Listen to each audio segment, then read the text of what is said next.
मां रेणुका जी का आशीर्वाद, भगवान परशुराम जी का आशीर्वाद हम सब पर बना रहे, ऐसी मैं कामना करता हूं, ऐसी मैं प्रार्थना करता हूं।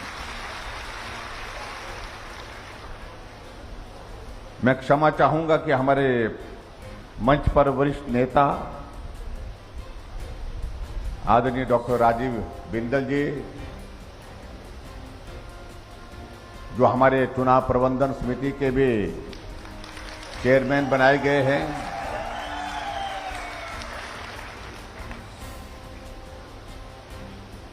और हमारे सिरमौर जिला से ही ऊर्जा मंत्री श्री सुखराम जी, उनका संबोधन हम नहीं सुन पाए क्योंकि इसके पश्चात अभी अगला कार्यक्रम शिलाई विधानसभा क्षेत्र में है, इसलिए, और आजकल मौसम का मालूम नहीं पड़ता, धूप में ही बारिश हो जाती है, देखते देखते ही बारिश हो जाती है। तो ऐसे में मैं क्षमा चाहूंगा, समय की कमी के कारण ये सब संभव नहीं हो पाया। भाई और बहनों, जहां आज आपके इस विधानसभा क्षेत्र में आप सबका दर्शन करने का सौभाग्य प्राप्त हुआ, और मुझसे पहले हमारे साथी आपके बीच में जिक्र कर रहे थे कि जहां देश अपने 75 वर्ष आजादी के उस यात्रा का जिक्र करते हुए अमृत महोत्सव बना रहा है, वहां हिमाचल प्रदेश का भी ये सौभाग्य, और हम सब लोग बहुत सौभाग्यशाली हैं कि हम उस अवसर को देख रहे हैं जब हिमाचल प्रदेश के गठन के भी 75 वर्ष पूरे हुए।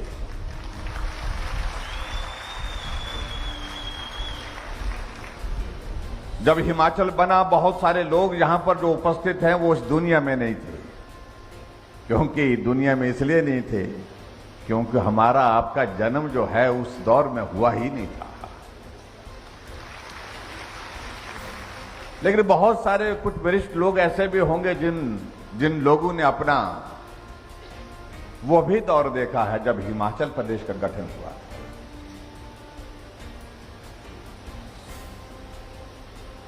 और हमारे लिए सौभाग्य की बात है, सिरमौर वालों के लिए और ज्यादा है, जब हिमाचल का गठन हुआ था 15 अप्रैल 1948 को, तो हिमाचल प्रदेश के निर्माता के रूप में पहले मुख्यमंत्री के नाते जिन्होंने शपथ ग्रहण की थी, वो भी सिरमौर जिला से डॉक्टर वाईएस परमार।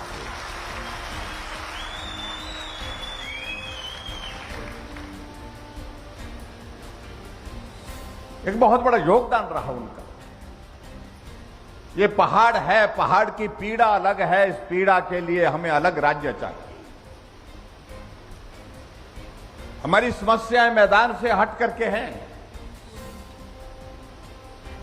इसलिए हिमाचल को अलग राज्य का दर्जा मिलना चाहिए। अंततः गत हुआ 15 अप्रैल 1948 को हिमाचल प्रदेश का गठन हुआ, जिसमें 4 जिले शामिल किए गए, चंबा का जिला, मंडी का जिला और महासू का जिला और सिरमौर का जिला।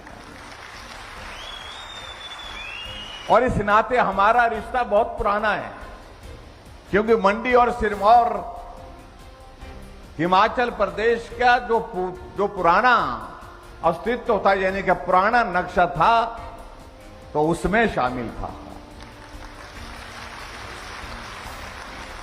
जब हिमाचल का गठन हुआ उस वक्त मात्र 4 जिले थे, जिसमें सिरमौर भी था, मंडी भी था, चंबा भी था और महासू भी था।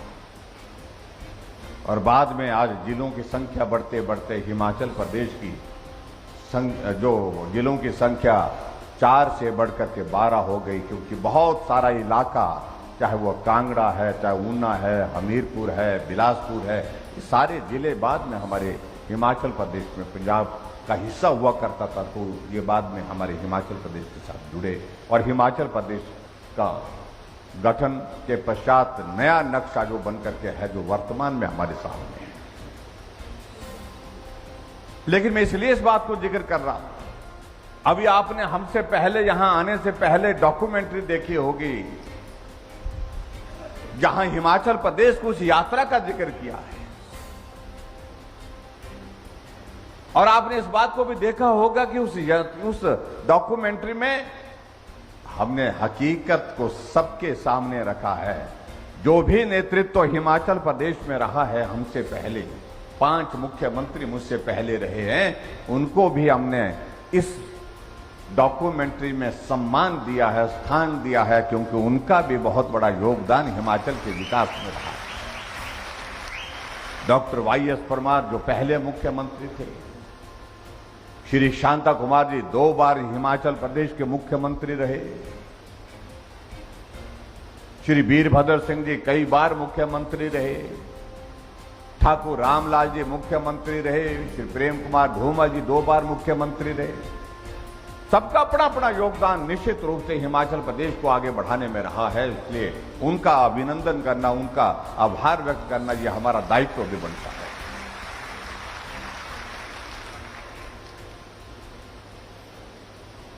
कई हमारे आजकल के मित्र पूछते हैं, विपक्ष के हमारे साथी, कि आजकल मुख्यमंत्री जो है वो बड़े बड़े कार्यक्रम कर रहे हैं, सरकारी कार्यक्रम कर रहे हैं, और सरकारी कार्यक्रमों में हिमाचल प्रदेश के 75 वर्ष का जश्न मना रहे हैं। हम जश्न नहीं मना रहे, हम हिमाचल प्रदेश की समस्त जनता के समक्ष एक बात को जरूर कहने के लिए निकले हैं कि नेताओं का अपना योगदान रहा हिमाचल को बनाने के लिए, हिमाचल को आगे बढ़ाने के लिए, लेकिन उसके बावजूद सबसे ज्यादा योगदान अगर रहा तो आप सब भाई बहनों का रहा, हिमाचल प्रदेश के मेहनतकश लोगों का रहा।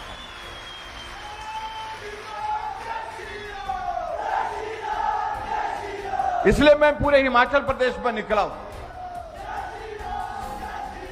कि अगर हिमाचल प्रदेश की इस यात्रा में सबसे बड़ा योगदान है तो योगदान है हमारे हिमाचल प्रदेश के मजदूरों का, किसानों का, बागबानों का, डॉक्टर का, इंजीनियर का, जो भी हमारे सरकारी कर्मचारी हैं, सबका योगदान रहा है। और इसलिए उनका धन्यवाद करने के लिए मैं निकला हूं पूरे हिमाचल प्रदेश, उनका आभार करने के लिए निकला हूं। मैं व्यक्तिगत रूप से मैं कह नहीं रहा हूं कि मैं श्रेय ले रहा हूं, मैं व्यक्तिगत रूप से श्रेय लेने की बात मैं अपने लिए कह रहा हूं, ना किसी दूसरे के लिए कह रहा हूं। लेकिन जिन लोगों ने हिमाचल प्रदेश की इस यात्रा में योगदान दिया है, उनका श्रेय हम कैसे रोक सकते हैं। इसलिए हमको खुले दिन से हिमाचल के सभी भाई बहनों का अभिनंदन करना है, धन्यवाद करना है, जिन्होंने परिश्रम करके, मेहनत करके, संघर्ष करके हिमाचल को आगे बढ़ाने में अपनी भूमिका निभाई। और इसलिए हमने तय किया कि हम हिमाचल प्रदेश में 75 ऐसे कार्यक्रम करेंगे, हर विधानसभा क्षेत्र में करेंगे, और हिमाचल की जनता का हिमाचल प्रदेश की सरकार की ओर से अभिनंदन करेंगे, उनका धन्यवाद करेंगे कि उनके योगदान को हम कभी भूल नहीं सकते। और आज उस सिलसिले में आपके यहां पर रेणुका जी विधानसभा क्षेत्र में आपके बीच में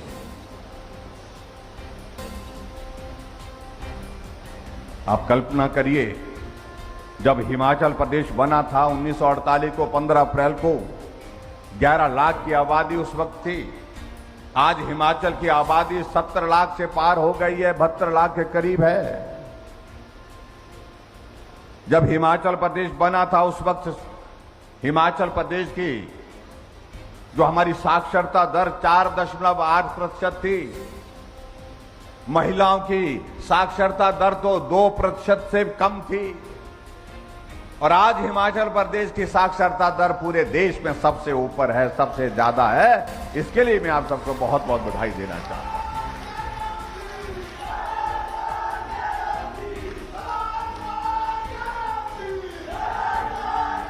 जब हिमाचल प्रदेश बना था उस वक्त हिमाचल की सड़कों की लंबाई 288 किलोमीटर थी, 288 किलोमीटर, और आज हिमाचल प्रदेश की सड़कों की लंबाई 40,000 किलोमीटर बन गई।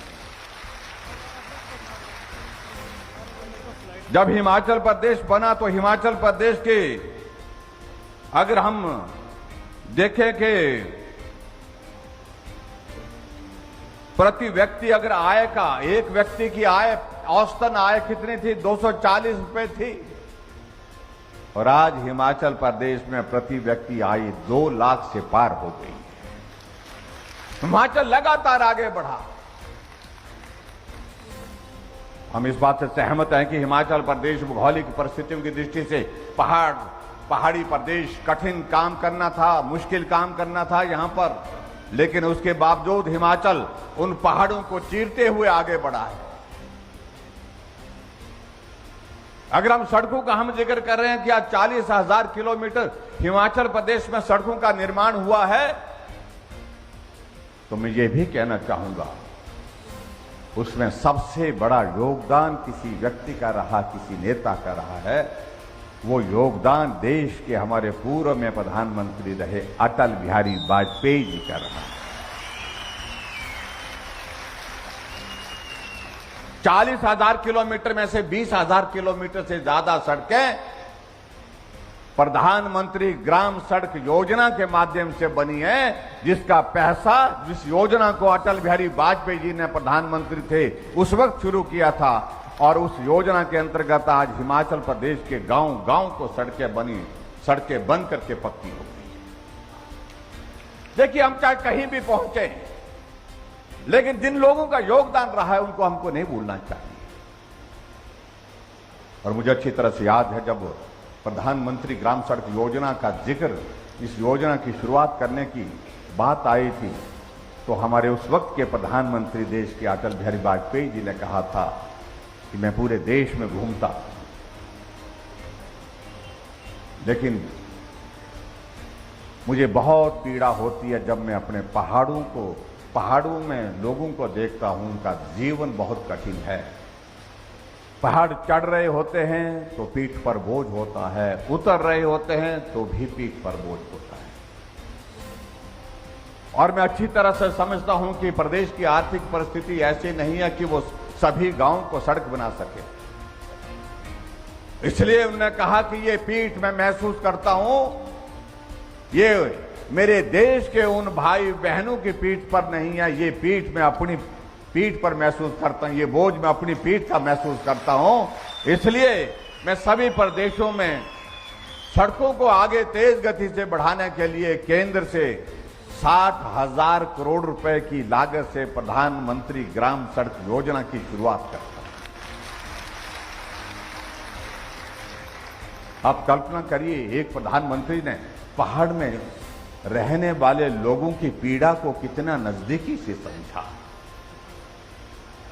कोई नहीं समझ पाया।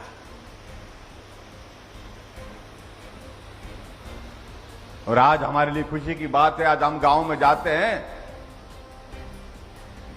गांव का आदमी लिख करके देता है कि हमारी सड़क को इसको जो है प्रधानमंत्री ग्राम सड़क योजना में डालो, पीएमजीएस में डालो, पीएमजीएसवाई में डालो या नाबार्ड में डालो।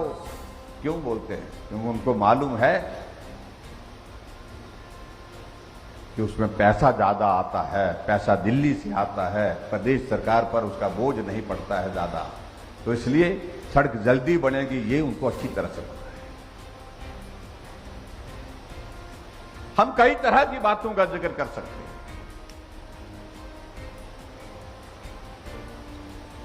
आदरणीय प्रधानमंत्री नरेंद्र भाई मोदी जी ने पूरे देश को आगे बढ़ाने के लिए जिस प्रकार से काम किया,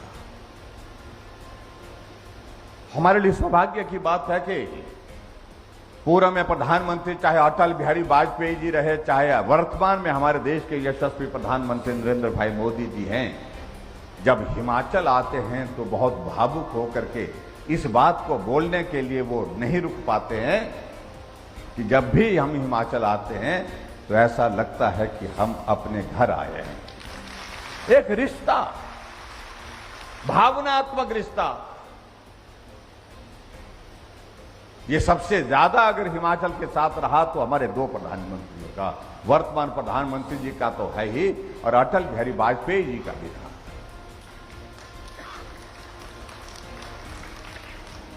अभी प्रधानमंत्री जी हिमाचल प्रदेश में आए, मुझे इस बात की खुशी है कि हमारा 4.5 वर्ष का कार्यकाल पूरा हो रहा है। इन 4.5 वर्ष के कार्यकाल में 7 बार प्रधानमंत्री जी हिमाचल प्रदेश आए, 7 टाइम, 7 बार।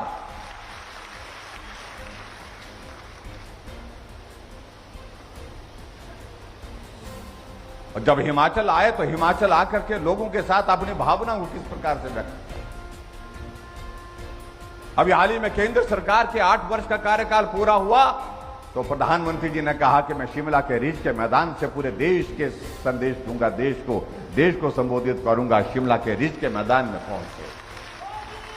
लेकिन शिमला के रिज के मैदान में पहुंचने से पहले जब शिमला की माल रोड पर पहुंचे तो गाड़ी छोड़ करके एक कोने से लेकर के दूसरे कोने तक पैदल चले। ये माल रोड मैंने कई वर्षों तक पैदल चला है। ये भाव थे मुझे और पूरे प्रदेश की जनता ने उनका अभिनंदन किया, स्वागत किया, आभार। कोई प्रधानमंत्री आज तक शिमला की माल रोड पर एक कोने से होकर के दूसरे कोने तक पैदल नहीं गया होगा। और शिमला के रिज के मैदान से पूरे देश को संबोधित किया। सभी देश के सभी राज्यों के सारे मुख्यमंत्री जुड़े हुए थे। 700 जिले में लाइव उस कार्यक्रम को दिखाया गया। 17 लाख से ज्यादा लोगों ने उस कार्यक्रम को लाइव देखा। यह हमारे लिए सौभाग्य की बात। और कुछ दिनों के बाद, एक सप्ताह 10 दिन के बाद फिर से प्रधानमंत्री जी का धर्मशाला में आना हुआ, 2 दिन रुकना हुआ चीफ सेक्रेटरी कॉन्क्लेव में। मैं इन बातों का इसलिए मैं जिक्र कर रहा हूं कि एक रिश्ता हमारा किस प्रकार का प्रधानमंत्री जी के साथ है, हिमाचल के लोगों का। और प्रधानमंत्री जब खासतौर से जब हिमाचल आते हैं तो हिमाचल के एक नहीं अनेक लोगों का याद करके जो है वो नाम से पुकार लेते हैं। वर्षों तक उन्होंने यहां पर काम किया। लेकिन कई बार बहुत विचित्र लगता है जो हमारे विपक्ष के मित्र कहते हैं कि प्रधानमंत्री जी आए थे लेकिन दिया कुछ नहीं। उनको लेने देने का हिसाब बहुत ज्यादा पहले से है। अरे उन्हें मालूम होना चाहिए ये वो प्रधानमंत्री हैं। 2014 से पहले कांग्रेस की सरकार थी देश में। केंद्र की सारी योजनाओं का जो पैसा होता था, आधा पैसा सरकार केंद्र से देती थी तो आधा पैसा हिमाचल प्रदेश सरकार को खर्च करना पड़ता था। और कुछ योजना ऐसी थी जहां 60% जो है वो हिमाचल को खर्च करना पड़ता था, 40% केंद्र देता था। लेकिन नरेंद्र मोदी जी प्रधानमंत्री बने, उन्होंने कहा कि मैं पहाड़ों की समस्याओं को समझता हूं, वहां की आर्थिक परिस्थिति को भी समझता हूं, वहां विकास की आवश्यकता है, बाकी राज्यों की तुलना में ज्यादा है। इसलिए मैं हिमाचल के लिए इस बात को सुनिश्चित करूंगा, हिमाचल के लिए 90% हिस्सा हम केंद्र से देंगे योजनाओं का और सिर्फ 10% हिमाचल से लेंगे। फिर भी उसके बावजूद कहते हैं कि प्रधानमंत्री जी आए और कुछ दिया नहीं। 10,000 करोड़ रुपए से ज्यादा के प्रोजेक्ट हिमाचल प्रदेश के विकास के लिए दिए, फिर भी कहते हैं कि कुछ दिया नहीं। इसी साल में 800 करोड़ हिमाचल प्रदेश के लिए स्पेशल असिस्टेंस के रूप में विकास के लिए दिए। आज अगर सड़कें बन रही है, पुल बन रहे हैं, कॉलेज का भवन बन रहा है, हॉस्पिटल का भवन बन रहा है, तो प्रधानमंत्री जी ने हिमाचल प्रदेश के लिए 800 करोड़ रुपए विशेष पैकेज के नाते मदद की है, जिसका हम एहसान चुकता नहीं कर सकते।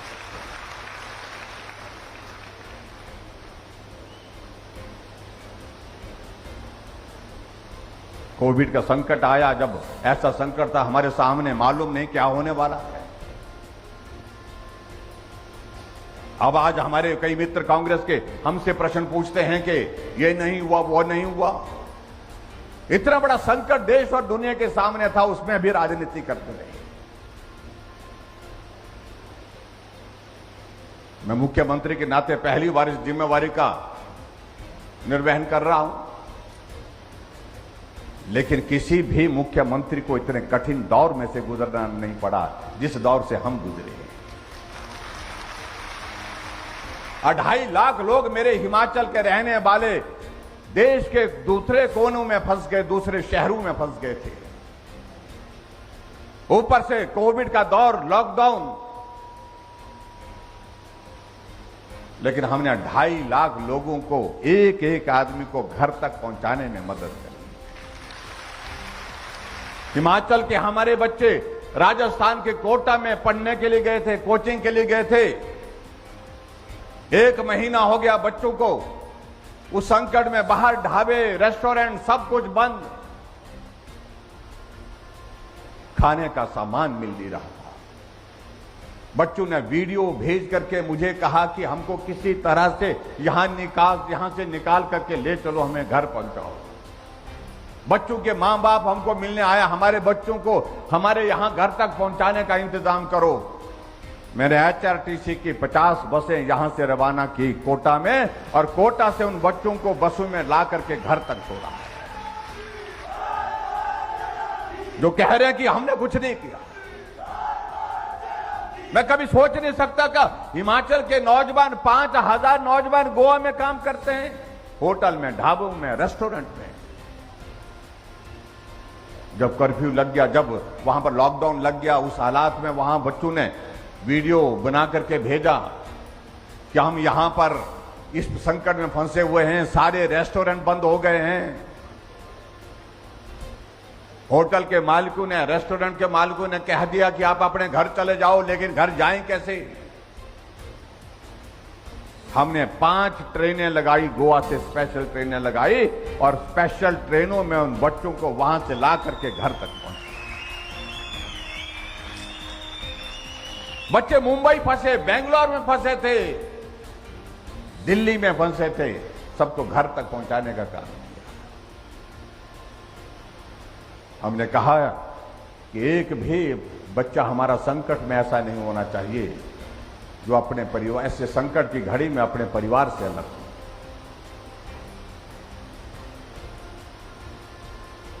यह अलग तरह की परिस्थिति थी, जिस परिस्थिति का सामना ना पूर्व के किसी मुख्यमंत्री ने किया, ना पूर्व की किसी सरकार ने किया। लेकिन भाई और बहनों, मैं आप सबका हृदय से आभार व्यक्त करता हूं कि आप सब लोगों ने बहुत बड़ा सहयोग दिया, साथ दिया, उसके लिए मैं आप सबका बहुत बहुत धन्यवाद करता हूं। इस बड़े संकट में आप लोगों ने धैर्य रखा। यह संकट हम सब पर है, हम सबको मिलकर के इसका सामना करना है, मिलकर के आगे बढ़ना है, इसलिए इस भाव के साथ आप लोगों ने सहयोग किया। और देश के साइंटिस्ट, डॉक्टर ने सब ने कहा कि इस बीमारी का कोई इलाज नहीं है, अगर वैक्सीन बन सके तो उससे बच सकते हैं। प्रधानमंत्री नरेंद्र मोदी जी ने कहा कि ये वैक्सीन बनाइए। देश के साइंटिस्ट को कहा कि 135 करोड़ का ये भारत, हम अपने देश के अंदर क्यों नहीं बना सकते? साइंटिस्ट ने कहा कि ये बहुत कठिन कार्य है। उन्होंने कहा कठिन कार्य करने के लिए आगे बढ़ो, जो मदद चाहिए मैं देने के लिए तैयार हूं। और देश के साइंटिस्ट ने रात दिन परिश्रम किया, वैक्सीन बना करके तैयार की, और वैक्सीन बना करके जब तैयार की, जब लगाने का दौर आया, जब प्रधानमंत्री ने पूरे देश को संबोधित करते हुए कहा कि भाई और बहनों, ये संकट, बहुत बड़ा संकट हमारे सामने है, हमारे साइंटिस्ट ने वैक्सीन बना करके तैयार कर दी है, उसकी टेस्टिंग की प्रोसेस भी कंप्लीट हो गई। अब आप सबसे मेरा इस बात के लिए निवेदन है कि हम इस अभियान को चला रहे हैं, हम बिना पैसे के वैक्सीन आपको उपलब्ध करा रहे हैं। आप वैक्सीन के अभियान में अपना सहयोग दीजिए, समर्थन दीजिए और वैक्सीन लगाइए। तो हमारे मित्रों ने कहा कि हम तो नहीं लगाएंगे, ये तो मोदी वैक्सीन है, ये तो भाजपा वैक्सीन है। कईयों को कहा कि ये तो ऐसी वैक्सीन है, अभी मालूम नहीं क्या होगा, इसके साइड इफेक्ट होंगे, किसी की किडनी फेल हो सकती है, किसी को कुछ बीमारी हो सकती है, किसी को रिएक्शन हो सकता है, और आने वाली जनरेशन बर्बाद हो गई। कई तरह के तर्क देने लगे। यहां जीवन और मरण का संकट पड़ा हुआ हमारे सामने, और हमारे विपक्ष के लोग इस प्रकार की भाषा का इस्तेमाल करते रहे कि इस वैक्सीन को मत लगाओ, क्योंकि ये मोदी जी की सरकार की बनाई हुई वैक्सीन है। इससे दुर्भाग्य कोई और हो नहीं सकता है। लेकिन मैं पूरे देश के भाई बहनों का भी अभिनंदन करता हूं, और आप सबका तो बहुत ज्यादा। किसी ने उनकी बात को सुना नहीं, माना नहीं। लोग कतार में खड़े हुए, जाकर के वैक्सीन सेंटर पहुंचे और वैक्सीन लगा करके घर आए, अपने आप को सुरक्षित किया, अपने परिवार को सुरक्षित किया। और कांग्रेस के लोग पूछने लगे, जो वैक्सीन लगा करके आ रहे थे, कि वैक्सीन लगा दी, बोलते हाँ लगा दी। सामने वाला बोलता कि लगा दी। बोलते चक्कर तो नहीं आया कुछ? उन्होंने कहा बिल्कुल चक्कर नहीं आया। बुखार तो नहीं आया? बोलते आपको। उन्होंने कहा बुखार भी नहीं आया, चक्कर भी नहीं आया, बुखार भी नहीं आया।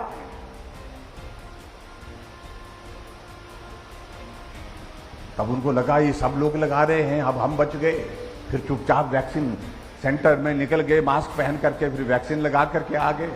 और आशा वर्कर यहां पर बैठी हैं, जब नर्सें वहां पर उनको वैक्सीन लगा रही थी तो उनसे पूछने लगे कि अब अगली डोज कब लगेगी। बेशर्मी की आपने तो हद कर दी उन लोगों ने। आप कल्पना करिए, इतने बड़े संकट में भी राजनीति करते रहे लोग, जब आदमी का जीवन संकट में पड़ा हुआ। इसे दुर्भाग्यपूर्ण हो नहीं सकती कुछ भी। उन सारी बातों को ज्यादा नहीं कहना चाह रहा हूं, लेकिन मैं आप सबका धन्यवाद करना चाहूंगा। जब वैक्सीन का अभियान चला तो पहली डोज में भी हिमाचल नंबर 1 पर रहा और दूसरी डोज में भी हिमाचल नंबर 1 पर रहा। उसके लिए मैं आप सबको बहुत बहुत धन्यवाद करता हूं। मैं सारे डॉक्टर, पैरामेडिकल स्टाफ, नर्सेज, आशा वर्कर, आंगनवाड़ी वर्कर, सबको, जो सफाई कर्मचारी जिन्होंने अपने जीवन को संकट में डाल करके भी काम किया, उनको मैं बहुत बहुत धन्यवाद करता हूं, उनका अभिनंदन करता हूं।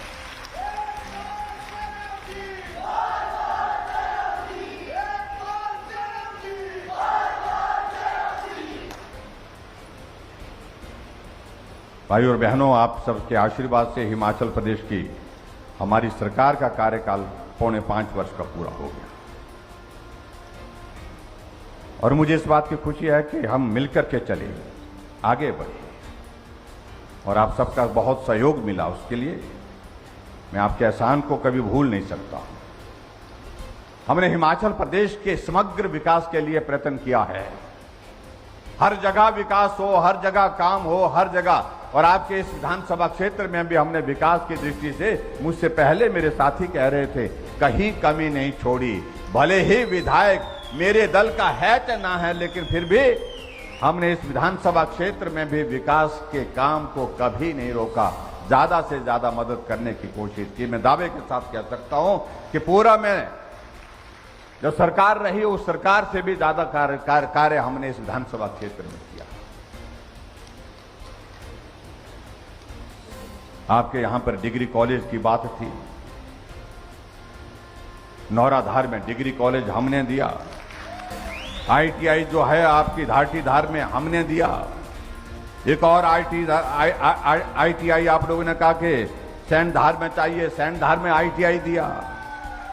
आपके इस विधानसभा क्षेत्र में BDO ऑफिस की ददाहू में बड़े लंबे समय से मांग थी, वो BDO का ऑफिस हमने यहां पर आपके दिया। और आपके यहां पर इस विधानसभा क्षेत्र में मैं देख रहा था, गृहिणी सुविधा योजना के अंतर्गत 4,663 उपभोक्ताओं को जो हमने बहनों के घर में गैस का सिलेंडर दिया। 4,000 से ज्यादा यहां आपके इस विधानसभा क्षेत्र में जिनको हमने सामाजिक सुरक्षा पेंशन का लाभ दिया। और यहां इस विधानसभा क्षेत्र में अगर मैं सड़कों की बात कहूं, हमने लगभग 250 करोड़ रुपए इस विधानसभा क्षेत्र में सड़कों के निर्माण में अभी तक खर्च किए। और मैं इसके दावे के साथ कह सकता हूं, ये राशि शायद ही आज से पहले PWD डिपार्टमेंट के माध्यम से इस विधानसभा क्षेत्र में खर्च हुई होगी। इसलिए बहुत सारी बातों का हम जिक्र कर सकते हैं, तो बहुत सारा समय लगेगा। लेकिन आप कल्पना करिए, जब हिमाचल प्रदेश अस्तित्व में आया उस वक्त की परिस्थितियां क्या थी। यहां सामने जो प्रदर्शनी लगी है, मेरा आप सबसे निवेदन है कि जो प्रदर्शनी देखने के लिए आप जरूर जाएं। 75 वर्ष पहले हम कहां थे, ये हमको जानना बहुत जरूरी है। इसलिए जानना जरूरी है, ये देखना जरूरी है, क्योंकि हमने उस वक्त जन्म नहीं लिया था। मैं चंबा गया, जहां से हमने इस कार्यक्रम की शुरुआत की। हमने वहां पर देखा पांगी की नदी, पांगी घाटी की एक नदी को पार करने के लिए उस वक्त के लोगों का एक फोटो था लगा हुआ प्रदर्शनी में, जहां घास की रस्सी बना करके पुल बना गया था और लोग उस घास की रस्सी से बनाए हुए पुल के ऊपर से आर पार हो रहे थे। रावी नदी को पार करने के लिए भैंस की खाल में हवा भर के उसको फुलाया जाता था और उसको पकड़ करके रावी नदी को पार करते हुए जो है लोगों को दिखाया गया। और यहां की वहां की बात नहीं, ये स्थिति यहां पर भी थी और यहां पर भी इस प्रकार के। और आप कल्पना करोगे उस नदी के बहाव में कितने लोग जिनके हाथ से वो भैंस की खाल छूट गई, समाहित हो गए।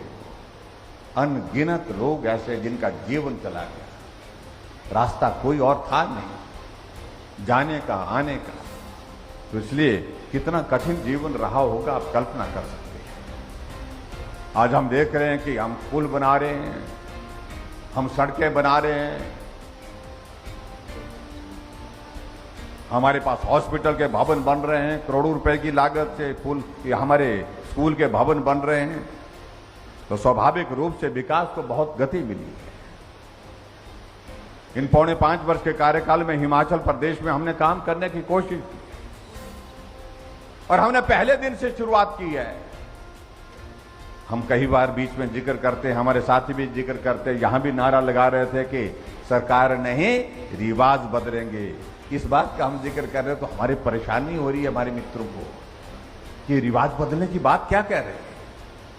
हम और रिवाज को बदलने की बात नहीं कह रहे हैं। हम तो आज रिवाज बदलने की बात नहीं कह रहे हैं। हम पहले दिन से ही हिमाचल प्रदेश में रिवाज बदलने के साथ शुरुआत किए हैं, क्योंकि हिमाचल प्रदेश की पहली कैबिनेट में जो निर्णय लिए जाते थे सरकार बदलने के बाद, वो निर्णय ये लिए जाते थे पूर्व सरकार के इन योजनाओं को रद्द किया जाता है, इन योजनाओं को बंद कर दिया जाता, ये किया जाता था। पूर्व सरकार के नेताओं के ऊपर मामले दर्ज करने की बात होती थी। हमने कहा हम नहीं करेंगे, ये देवभूमि हिमाचल है और देवभूमि हिमाचल प्रदेश में हमारी संस्कृति आगे बढ़ने की होनी चाहिए, सबको साथ लेकर के चलने की होनी चाहिए, बदले की भावना के साथ काम करने की नहीं होनी चाहिए। इसलिए हमने कहा कि कोई बदले की भावना से हम काम नहीं करेंगे, हम किसी योजना को रद्द नहीं करेंगे। लेकिन हमने शुरुआत की हिमाचल प्रदेश में कि हम बुजुर्गों को आशीर्वाद लेकर के हिमाचल प्रदेश में पहली कैबिनेट की बैठक में शुरुआत करके आगे बढ़ेंगे। और उस तरह से हमने हिमाचल प्रदेश में अपना काम शुरू किया। अपने बुजुर्गों को पेंशन का प्रावधान किया।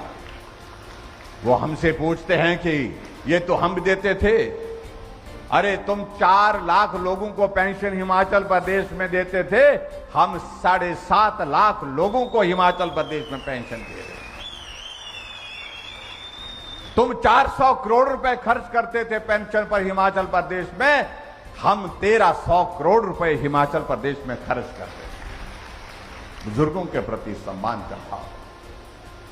कुछ लोगों को आदत है कि इस प्रकार से कहना और ऊपर से ऐसे कहना कि जैसे मालूम नहीं कि उनके पास कितना अनुभव है। अपने पुश्तों का अनुभव भी अपने खाते में जोड़ने की कोशिशें करते हैं। हमने रिवाज बदलने की बात कही तो एक नेता इनके भाषण देने के लिए खड़े हो गए, कहा कि हिमाचल प्रदेश में हर 5 वर्ष के बाद सरकार बनती है, बड़े बड़े नेता नहीं इस काम को कर सके, राजा साहब नहीं कर सके, जयराम तो किस खेत की मूली है। मैंने कहा भाई हम मूली भी नहीं है, हम तो बहुत छोटे आदमी हैं।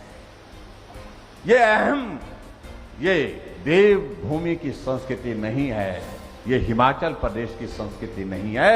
ये संस्कृति उस परिवार की है जो परिवार राजा के रूप में ही अपने आप को देखते हैं, राजा के रूप में ही अपने आप को दिखाना चाहते हैं।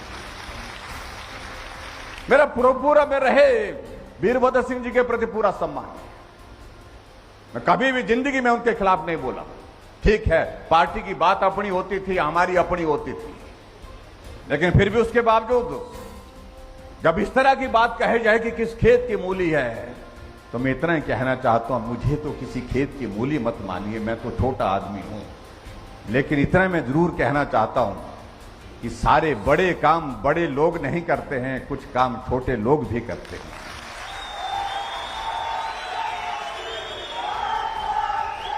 इस तरह का भाव कि दूसरे आदमी को आदमी भी नहीं समझना।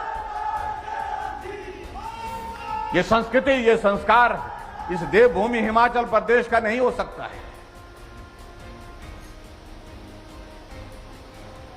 अगर गरीब लोगों की सेवा करनी है तो गरीब लोगों की भावनाओं को समझना होगा। और मैं ये कहता हूं, मैं बड़ा आदमी नहीं, मुझे इस बात को लेकर के फक्र है, लेकिन मैंने गरीबी को करीब से समझा है, उसको झेला है, उसको देखा है, इसलिए गरीब का दर्द क्या होता है इस बात को मैं अच्छी तरह से समझ सकता हूं।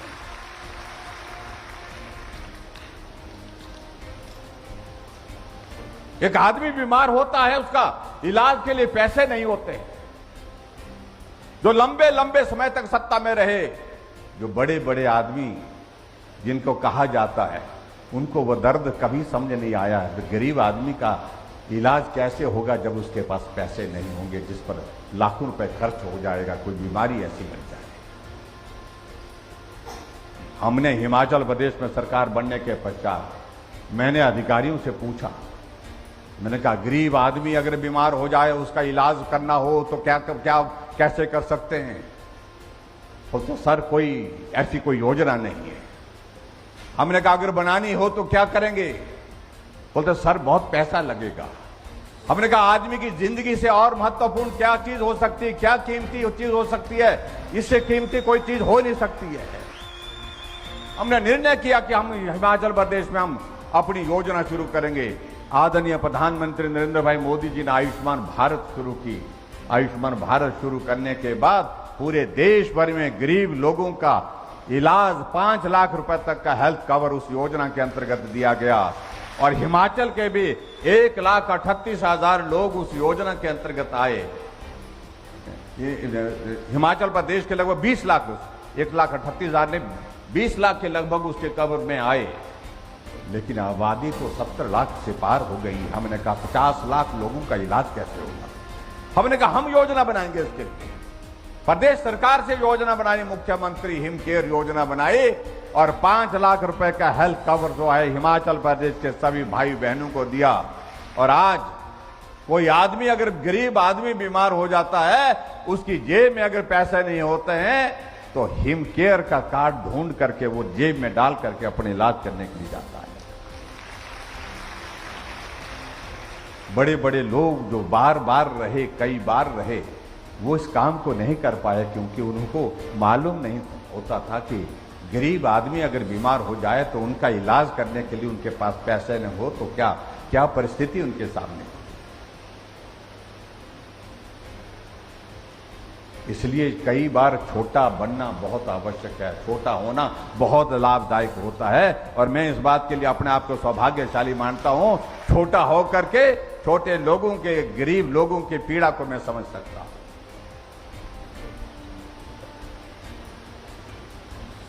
हर घर में गैस का चूल्हा होना चाहिए। इस भाव के लिए प्रधानमंत्री जी ने पूरे देश के लिए उज्ज्वला योजना की शुरुआत की और 1,38,000 गैस के चूल्हे हिमाचल प्रदेश के हिस्से में भी आए। लेकिन कुछ बहनें मुझे मिली, कुछ ने लिख करके भी दिया कि हमें गैस का चूल्हा नहीं मिला, हमें भी चाहिए। जब मैंने अधिकारियों से पता किया कि क्यों नहीं मिला तो मालूम पड़ा कि जिस योजना के अंतर्गत, जो उज्ज्वला योजना के अंतर्गत जो है 2011 की जो जनगणना, उस सेंसस के आधार पर जो परिवार उसमें आए उनको तो मिला, लेकिन बाकी परिवार रह गए। हमने कहा अगर सबको देना है, गरीब आदमी को अगर सबको देना हो तो क्या करना पड़ेगा? बोलते सर बहुत पैसा लगेगा।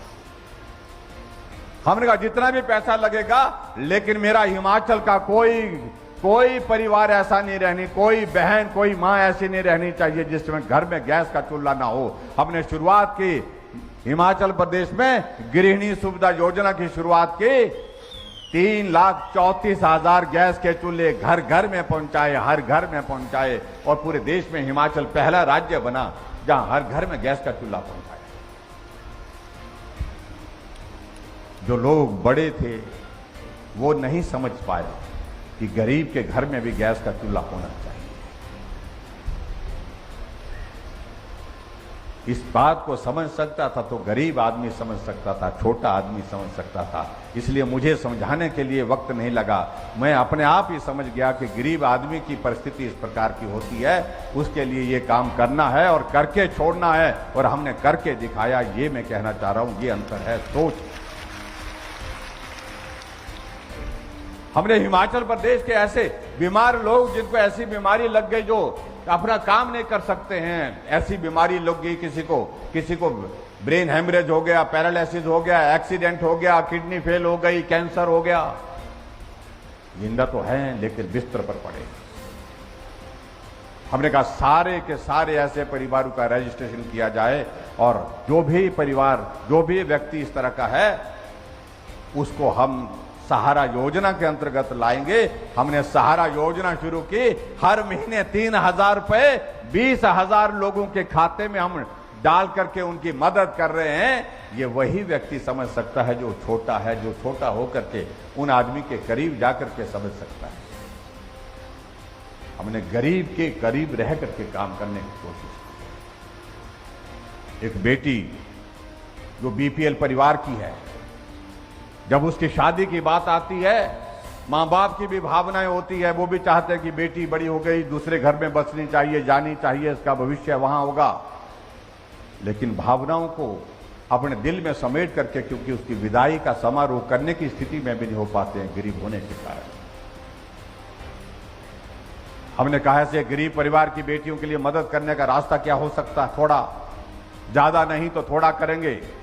लेकिन हमने शुरुआत की, कहा कि पैसा बहुत लगेगा, फिर भी हमने कहा कि करना चाहिए, ये पुण्य का कार्य होगा। किसी बेटी को आशीर्वाद दे करके दूसरे घर में जब जा रही है, उसके लिए मदद होगी। तो हमने हिमाचल प्रदेश में शगुन योजना की शुरुआत की। जिस दिन उस गरीब बेटी की शादी होती है, हम उसके खाते में सरकार की ओर से 31,000 रुपए शगुन के रूप में डाल करके मदद कर रहे हैं। कई बार मुझे बहुत भावुक उस दौर में से हम देखते हैं। मैं भी कांगड़ा गया था, और कांगड़ा में जाकर के इस कार्यक्रम में था, शगुन योजना का हमने कार्यक्रम रखा था, और कुछ बेटियों को वहां पर बुलाया गया था, जिन बेटियों की शादी हुई, जिनको शगुन के नाते 31,000 रुपए उनके खाते में हमने जमा किया। एक बेटी को जब मंच पर बुला करके उससे परिचय हुआ, हमने उसको बधाई दी, शुभकामनाएं दी। लेकिन मेरी जानने की इच्छा हुई कि मैंने कहा पता करना चाहिए कि यह उस बेटी ने जो हमने शगुन योजना का 31,000 रुपए दिए, उस पैसे का क्या किया। मैं उस बेटी से पूछा कि आपने वो 31,000 रुपए जो आपको प्राप्त हुए हमारी सरकार की ओर से, वो आपने अपने खाते में डाले या अपने पति के खाते में डाले, या क्या किया आपने। उस बेटी ने कहा कि आपने जो 31,000 रुपए दिए थे, ना मैंने अपने पति के खाते में डाले, ना अपने खाते में डाले, वो 31,000 रुपए मैंने अपने पिताजी के हाथ में दिए। सारा पंडाल तो इस बात को सुनकर के थोड़ा हैरान था कि शगुन के नाते बेटी को दिए गए, बेटी ने पिता के हाथ में क्यों दे। और सब उत्सुक थे इस बात को जानने के लिए। मैंने उस बेटी से पूछा, मैंने कहा पिता को क्यों दिया, वो तो हमने आपको दिए थे। उस बेटी ने कहा कि मेरे पिताजी मजदूरी करते हैं, लेकिन जब मेरी शादी तय हुई, शादी तय होने के बाद पिताजी, माताजी के परिवार के सब लोगों की हमारी भावना थी कि सगे संबंधियों के बीच में होकर के विदाई कम से कम हम आशीर्वाद लेकर के बेटी जाए। तो सारे सगे संबंधियों को और गांव के कुछ लोगों को भी वहां पर बुलाया, और उस पर जब वहां पर खाने का इंतजाम किया गया, उस पर खर्च हुआ। उसके लिए मेरे पिताजी ने कुछ अपने नज़दीक के रिश्तेदारों से सहयोग लिया, पैसा लिया, उधार लिया। और ऐसे में मुझे लगा कि मेरी शादी हो रही है, मैं तो दूसरे परिवार में जा रही हूं, लेकिन मेरी शादी के लिए पिताजी ने उधार लेकर के पैसा लिया, और ये वर्षों तक उस पैसे को चुकाते रहेंगे। पता नहीं कब तक मेहनत मजदूरी करके उस पैसे को लौटाते रहेंगे। और मैं समझती हूं कि मैं पिता का आशीर्वाद ही मेरे लिए काफ़ी है, और इसलिए मैंने 31,000 रुपये अपने हाथों से वो पिताजी के हाथ में दे दिए कि जो आपने खर्च किया है मेरी विदाई पर मुझे आशीर्वाद देने के लिए, मेरे दिल पर इस बात का बोझ रहेगा अगर मैं इस ऋण के नीचे आपको रख करके अपना अगला जीवन शुरू करूं। तो इसलिए ये 31,000 रुपये मेरी ओर से आपको रहे। जिन जिन का भी पैसा आपको देना है तो इसमें से वो पैसा दे करके आप पूरा करें। आप कल्पना करिए, एक बेटी की भावना अपने पिता के लिए क्या हो सकती है, आप कल्पना कर सकते। एक महिला शिमला में आई, कार्यक्रम था, उस कार्यक्रम पर मंच पर बुलाया गया, कहा कि ये हमारी सहारा योजना की लाभार्थी है।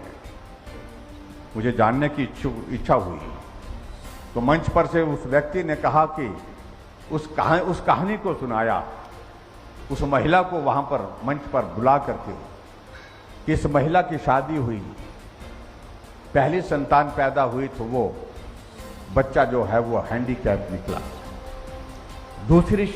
दूसरी बार जब उसका जो दूसरे घर में उसको पुत्र प्राप्ति हुई तो वो बेटा भी जो हैंडीकैप निकला, और तीसरा बच्चा भी वो भी उसी तरह से अपाहिज निकला, हैंडीकैप निकला, और अंत तक वह पति ने पत्नी को छोड़ करके वो चले गए। एक बहुत बड़ा संकट उस महिला के सामने, 3 बच्चे हैं और तीनों के तीनों जो है वो हैंडीकैप हैं, और उस महिला के सामने ये परिस्थिति थी, या तो मैं तीनों के साथ अपनी जिंदगी खत्म कर लूं, और कोई रास्ता नहीं। किसी आंगनबाड़ी की एक वर्कर ने, किसी ने उनके ध्यान में लाया कि हिमाचल प्रदेश में हमारी सरकार ने एक योजना शुरू की है, उस योजना के अंतर्गत जो है, जो इस तरह के लोग हैं, इस तरह के जो बच्चे हैं जो हैंडीकैप है, जो काम नहीं कर सकते, वो चल नहीं सकते, अपना सारा इस तरह की स्थिति है, उनको उस योजना में शामिल करके उनको पैसे मिलेंगे 3,000 रुपये। तो उस महिला के 3 फार्म भरे गए, तीनों बच्चों को सहारा योजना के अंतर्गत लाया गया, और 9,000 रुपये उसको सहारा योजना के अंतर्गत मिल रहा है, और उससे वो अपने बच्चों का पालन पोषण कर रहे हैं। आप कल्पना करिए, ये आदमी बड़ा होने के बावजूद भी नहीं कर पाए वो लोग जो बहुत बड़े हो गए थे। ये काम जो है छोटा आदमी कर सकता है, जो भावनाओं से लोगों के साथ जुड़ा। मैं एक दिन मंडी से होकर के कांगड़ा जा रहा था, द्रंग के एक जगह एक नेशनल हाईवे पर गाड़ियां बहुत तेज चली हुई, एक महिला एक हाथ में हार लिए खड़ी थी, बिल्कुल अकेली, और उसने जोर से दौड़ मारी और मेरी गाड़ी को रोका, हमारी गाड़ी को रोका। मुझे लगा कि इसकी कोई परेशानी होगी, हमने गाड़ी रोकी जैसे कैसे, और गाड़ी रोकने के बाद जब मैंने उस महिला से नमस्कार किया, उससे बातचीत की, उन्होंने कहा, हार हाथ में दिया कि आप गाड़ी से उतरो। मैंने कहा आप यही बताओ माता जी क्या है? नहीं, बोलते गाड़ी से उतरो, और गाड़ी से खिड़की खोल करके उसने अपने आप ही कहा कि आप उतरो। मैंने कहा उतर गया, अब बताइए क्या? बोलते हैं ये सामने मेरा घर है, सड़क के साथ, बिल्कुल साथ घर था, आपको मेरे घर तक चलना होगा। मैंने कहा घर क्यों चलेंगे, यहीं बता दो क्या? नहीं घर तक चलो। वो मुझे हाथ से पकड़ करके घर तक ले गई। मैं घर गया तो देखा बिस्तर पर एक नौजवान बच्चा पड़ा हुआ है, कोमा में, 21 साल से एक्सीडेंट हुआ था, 21 वर्षों से कोमा में है। उसकी शरीर की सारी स्थिति ऐसी थी, बेड सोल हो गए थे, टांगे बिल्कुल हड्डी की, बाजू बिल्कुल हड्डी की तरह सी रह गई, और उसने कहा कि ये मेरा बेटा है, 21 साल पहले इसका एक्सीडेंट हुआ था, तब से ये अचेत पड़ा हुआ है, जिंदा है, लेकिन उसके बावजूद बिस्तर पर पड़ा हुआ है। मैंने और मेरे पति ने जितनी सेवा कर सकते थे वो हमने करने की कोशिश की। अब मेरे पति रहे नहीं, उस दुनिया से चले गए। मेरे दूसरे बच्चे थे, वो अब आते जाते नहीं, घर में ही नहीं आते जाते। इस बच्चे के लिए कुछ मदद करिए। मैं मां होने के नाते मैं हर रोज इस बच्चे को देखती हूं, दूध पिलाती हूं, नली लगी हुई थी और नली से ही वो दूध पिलाती थी, और इसके सिवाय जूस पिलाती थी और इसके सिवाय और कोई चीज वो खाने की स्थिति में नहीं था, न बात करने की स्थिति में था। तो मैंने उसी वक्त उनके लिए पैसा सैंक्शन किया। 1 लाख रुपए सैंक्शन करने के बाद डॉक्टर्स की टीम भेजी पूरी ड्रेसिंग करने के लिए, और उसके बाद सहारा योजना के अंतर्गत उसको कवर करने के लिए मैंने कहा कि 3000 रुपये की योजना, इसको हर महीने के लिए मदद करिए। आप कल्पना करो कि ऐसे भी परिवार हैं। हमने गरीब के लिए मदद करने के रास्ते तलाशे। जो साधन संपन्न है वो अपना रास्ता खुद तलाश लेंगे।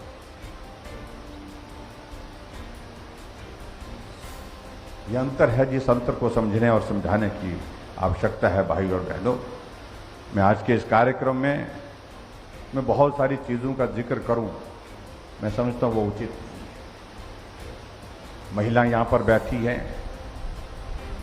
हमने महिला सशक्तिकरण के लिए, सेल्फ हेल्प ग्रुप के लिए 25,000 रुपए रिवॉल्विंग फंड के नाते सभी महिला के जो हमारे जितने भी हमारे सेल्फ हेल्प ग्रुप हैं उनको देने का हमने निर्णय किया। अगर सेल्फ हेल्प ग्रुप अगर लोन लेना चाहते हैं अपने कामकाज के लिए तो लोन पहले 7% पर मिलता था, हमने वो 4% पर जो है ब्याज उसका तय किया।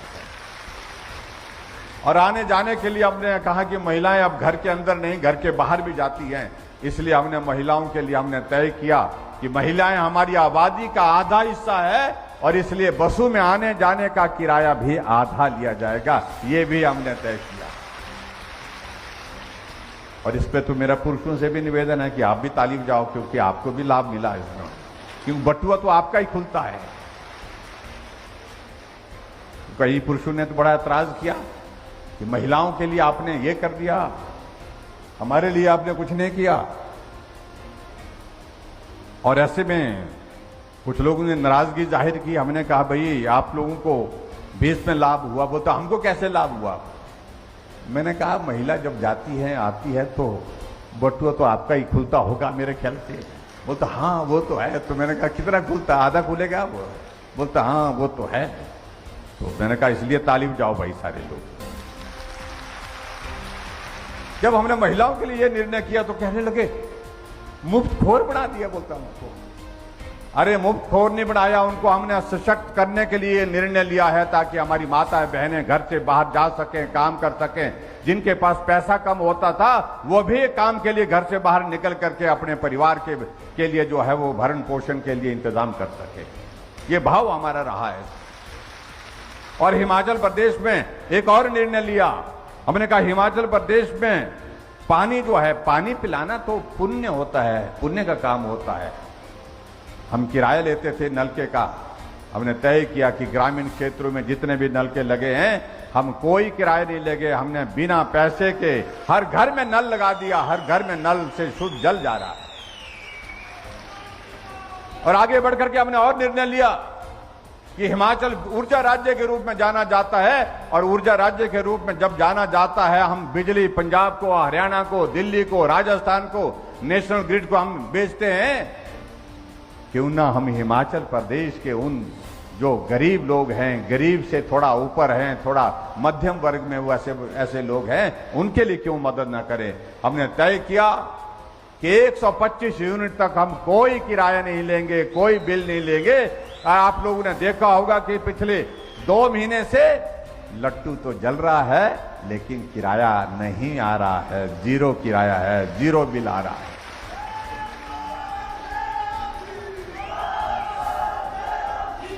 हमने हिमाचल के लिए, उन लोगों के लिए, उन वर्गों के लिए लगभग 15 लाख लोग, 15 लाख परिवार ऐसे हैं जिनको जीरो बिल आ रहा है। 14,63,000 के करीब ऐसे लोग हैं जिनको जीरो बिल आ रहा है। ये मैं आपके बीच में कहना चाहता हूं। लेकिन मैं आप सबसे अपील भी करना चाहता हूं, इसका मतलब बिल नहीं आ रहा तो इसका मतलब ये नहीं है कि लट्टू दिन में भी जला के रख दिया। इसका मतलब ये नहीं है कि पहले 2 लट्टू जलाते थे, 3 लट्टू जलाते थे, अब सारे घर के जला दिए। जहां जरूरत होगी वहां जलाओ, जिस कमरे में जरूरत है वहां जलाओ। बचत करना ये हमारी जिम्मेवारी है। इसलिए 125 यूनिट से कम बिजली खर्च करने के लिए मेरा आप सबसे निवेदन है, उसमें आप किफायत करें। ये मेरा आप सबसे विशेष तौर से निवेदन है। बहुत सारी चीज़ों का जिक्र करते हुए आज के इस कार्यक्रम को हम अब समापन की ओर ले जाते हैं।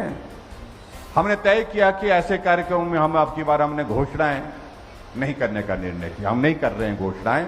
कुछ जगह मांगे आती हैं और मांगों को पूरा करते करते फिर वो सारी चीज़ों को लेकर के और तरह की बातें हो जाती हैं।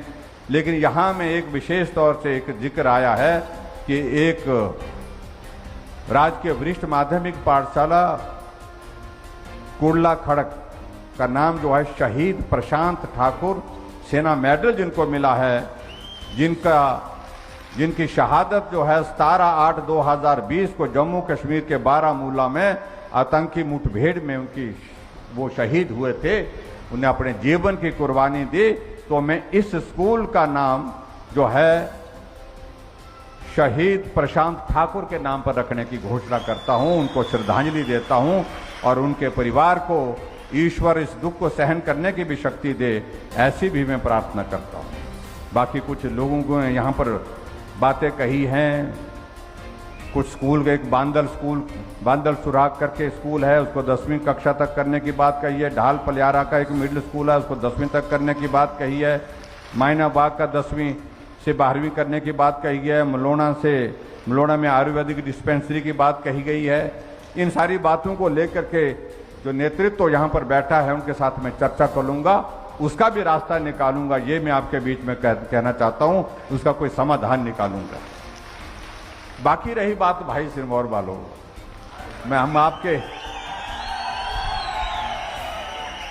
मेरे को आपने मामा बना दिया है। अब भांजों का ख्याल तो रखना पड़ेगा भाई। हमारा रिश्ता मामा भांजे का रिश्ता हो गया भाई। लेकिन इस रिश्ते में मैं इतना जरूर कहना चाहूंगा, जहां भांजों को, हमारे भांजों को जरूरत पड़ेगी मामा की, तो मामा खड़ा हो रहेगा, और जहां आपकी जरूरत मामा को पड़ेगी तो आप भी खड़े होने चाहिए भाई। आपका एक बहुत भावुक मुद्दा है और जिस मुद्दे को लेकर के हम दिल्ली एक बार नहीं अनेक बार गए। वो टेक्निकल उस दौर में से आगे बढ़ते हुए अपने मुकाम तक पहुंचने की स्थिति में हो रहा है और मुझे पूरा भरोसा है कि बहुत जल्दी हाटी का जो मुद्दा है उसका हम समाधान करेंगे और समाधान करने के बाद आप सबके बीच में आएंगे और आप सबका धन्यवाद भी करेंगे सहयोग के लिए और केंद्र सरकार का भी धन्यवाद करेंगे। मुझे पूरा भरोसा, पूरा विश्वास है कि जिस तरह से उस विषय को आगे बढ़ाया है उसको हम पूरा करेंगे।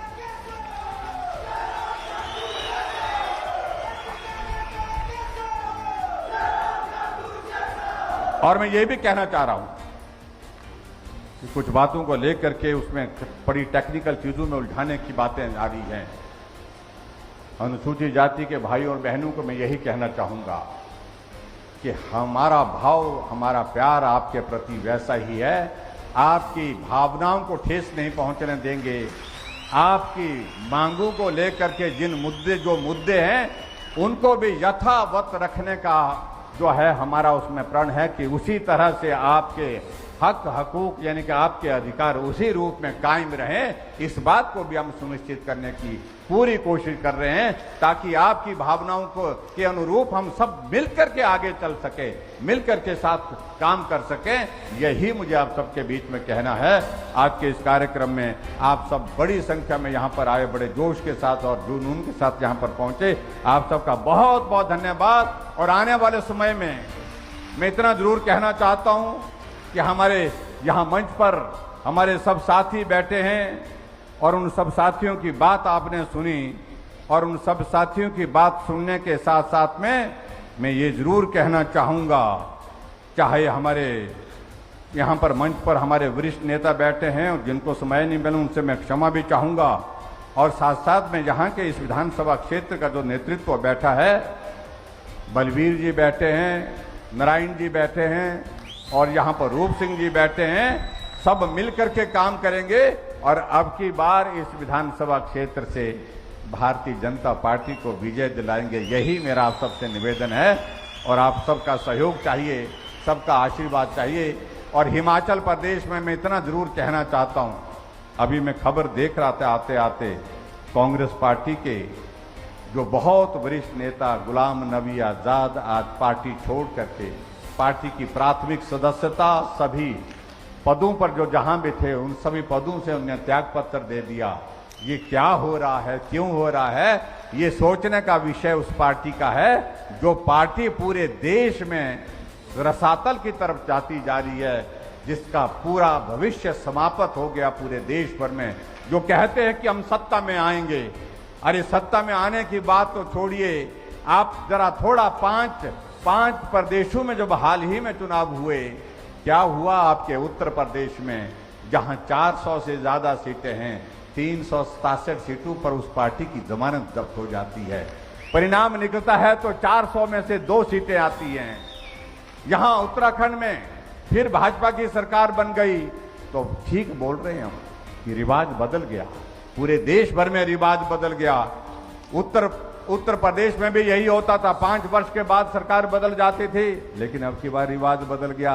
योगी जी थे, योगी जी फिर आ गए। और उसी तरह से उत्तराखंड में हर 5 वर्ष के बाद सरकार बदल जाती थी। जब से उत्तराखंड बना है, अब की बार रिवाज बदला, धामी जी थे, धामी जी फिर सत्ता में आ गए। गोवा में हमारे सावंत जी थे, फिर सावंत जी आ गए। और मणिपुर में वीरेंद्र सिंह जी थे, फिर वही वीरेंद्र सिंह जी फिर मुख्यमंत्री बन गए। और इसलिए हिमाचल प्रदेश की जहां तक बात आई है, तो पूरे देश में जब रिवाज बदल गया है, तो अब की बार हिमाचल प्रदेश में भी बदलेंगे। भाजपा की सरकार है, भाजपा की सरकार फिर से बनेगी। यही आप सबके बीच में मेरा निवेदन है कि आपका आशीर्वाद, आपका सहयोग चाहिए। आप सबका बहुत बहुत धन्यवाद। नमस्कार, जय हिंद।